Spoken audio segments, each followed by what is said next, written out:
Hey guys, I'm back for day 3 of 7 days of morphology.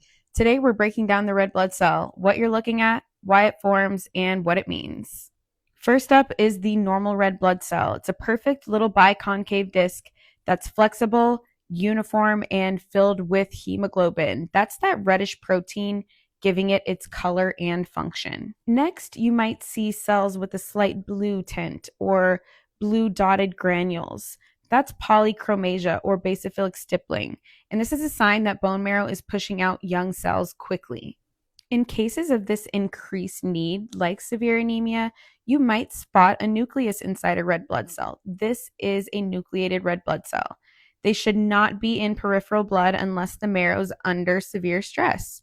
It's important to note that I am speaking specifically to adult morphology. For example, this nucleated red blood cell is a completely normal finding in a neonate. Next, we have macrocytes. They are defined by their increased mean corpuscular volume or mean cell volume. These big round cells are larger than normal red blood cells and are caused by defective DNA synthesis, often due to vitamin B12 or folate deficiency. You could see these cells in megaloblastic anemia, liver disease, or post transfusion. And here we have ovalocytes. These oval egg shaped red cells can also be found in megaloblastic anemia or other conditions associated with defective RBC maturation, such as iron deficiency anemia or myelofibrosis. And then we've got elliptocytes. These are stretched rod like red blood cells, and they're more elongated than are the ovalocytes. Elliptocytes are a result of defective membrane skeletal proteins such as spectrin. And you will see elliptocytes in hereditary elliptocytosis and sometimes severe iron deficiency. Hypochromic microcytic red blood cells are simply low hemoglobin, small volume red blood cells. They pop up when hemoglobin production is off. And you'll see these in iron deficiency anemia or thalassemia, where less hemoglobin yields smaller, paler cells. Podocytes or target cells are a result of a cell having too much membrane for its contents. They physically take on a bell shape, but they appear on the peripheral smear as a bullseye like RBC. You can see these in liver disease, thalassemia, and postsplenectomy.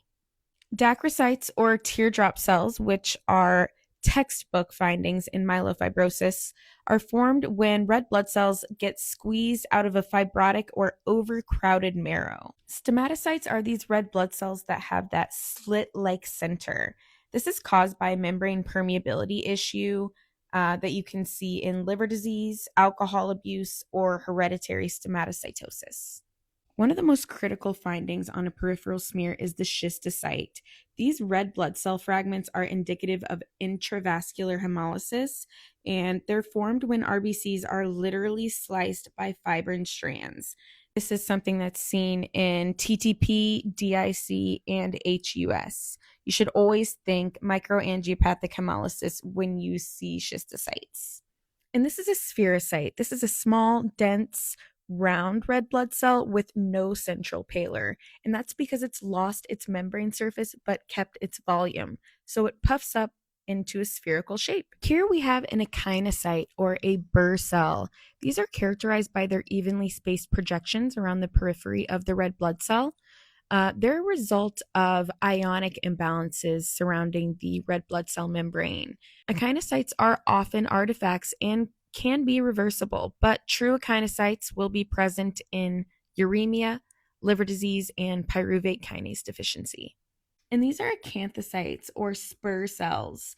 They're characterized by their irregular finger like projections of varying length, and those are a result of membrane composition alteration, specifically with the cholesterol. They're found in A beta lipoproteinemia, liver disease, or post splenectomy. As always, variant forms do exist, and sometimes you see the hemoglobin itself crystallize. Hemoglobin C crystals are straight, dense rods, and hemoglobin S crystals, or sickle cells, are rigid, thin, and crescent shaped in the face of oxygen deprivation. These are textbook signs of hemoglobinopathies. There are so many stories that can be told from a single shape. Learning morphology is not just memorizing those shapes, it's learning the body's microscopic language. Global morphology trends are tomorrow.